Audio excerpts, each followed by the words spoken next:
लंका युद्ध में मेघनाद ने श्रीराम और लक्ष्मण को मारने का पूरा प्रयास किया, परंतु वह सफल नहीं हुआ। अंततः लक्ष्मण के घातक बाणों से मेघनाद वीरगति को प्राप्त हुआ और उसका सिर धड़ से अलग हो गया। हनुमान जी वह सिर श्रीराम के पास ले आए। वानर और रीछ उसे देखने लगे। तब श्रीराम ने कहा, इस सिर को संभाल कर रखो, इसे उसकी पत्नी तक पहुंचाया जाएगा। मेघनाद की पत्नी का नाम था सुलोचना। श्रीराम ने मेघनाद की एक कटी हुई भुजा बाण द्वारा उसके महल में भेजी। जब सुलोचना ने वह भुजा देखी तो उसे विश्वास नहीं हुआ कि उसके पति मारे गए हैं। उसने कहा, यदि तुम सच में मेरे स्वामी की भुजा हो तो मेरी शंका दूर करो।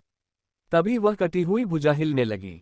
एक दासी खड़िया चूनक ले आए और उस हाथ ने आंगन में लिख दिया, लक्ष्मण महान योद्धा हैं, मेरे वध का श्रेय उन्हीं को है। अब सुलोचना को विश्वास हो गया कि उसके पति का देहांत हो चुका है। वह रोती हुई रावण के पास पहुंची और अपने पति का सिर मांगा। उसने कहा, मैं अब जीवित नहीं रहना चाहती, मैं अपने पति के साथ सती होना चाहती हूँ। रावण ने कहा, 4 घड़ी प्रतीक्षा करो, मैं शत्रु के सिर के साथ उसका सिर लाऊंगा। पर सुलोचना को उस पर विश्वास नहीं हुआ। वह मंदोदरी के पास गई। मंदोदरी ने कहा, तुम श्रीराम के पास जाओ, वे दयालु हैं। सुलोचना जब श्रीराम के पास पहुंची तब विभीषण ने उसका परिचय कराया। सुलोचना ने कहा, हे राम, मैं आपकी शरण में आई हूं, मेरे पति का सिर मुझे लौटा दीजिए ताकि मैं सती हो सकूं। श्रीराम ने करुण होकर कहा, मैं चाहूं तो तुम्हारे पति को जीवित कर सकता हूं।